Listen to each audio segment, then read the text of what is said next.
Three levels of knowing God. John, the apostle of Jesus, is a very interesting man. While we have no record that he had any relationship with Paul, we do know from his epistles that he was greatly inspired by Paul's writings.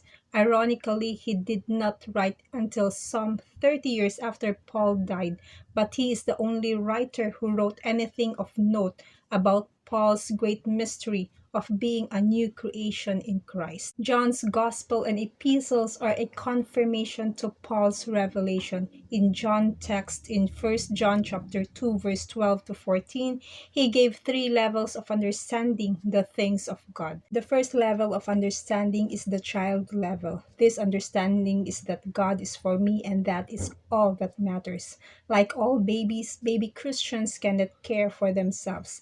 They have no choices for or in themselves. They are totally dependent on others. As birth believers, they live in constant expectation that God must do something for them.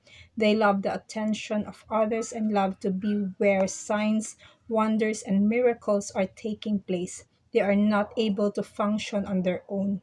Second, the child level is where one has come to the simplicity of John chapter 3 verse 16 and is not yet ready to develop real spiritual matters for himself. A believer in this state is like the servant in the household even though he is a fool here.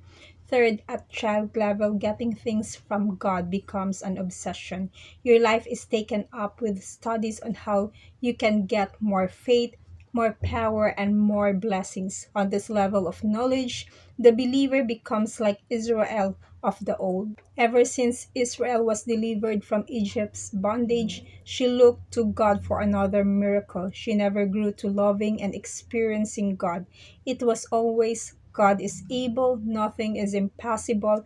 God has done it before, He will do it again. When Jesus came to earth, He was to restore Israel to the promise of the kingdom on earth.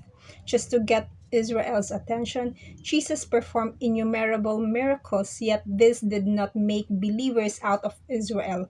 Finally, Jesus gave up attempting to restore Israel and set himself toward the cross to die for whosoever would believe. Israel was at child level then, and sadly, great numbers of born again believers today follow the Lord as Israel did.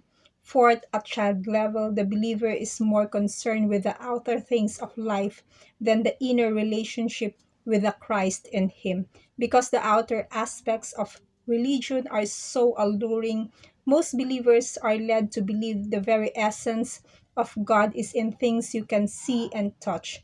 Actually, the child level of knowing is controlled by sense knowledge. Things that come by spirit revelation are still in the future, but remember, child level is serious because God may keep these immature believers under severe tutors and governors until they come to seeing Christ as their life. To God be the glory. God bless you.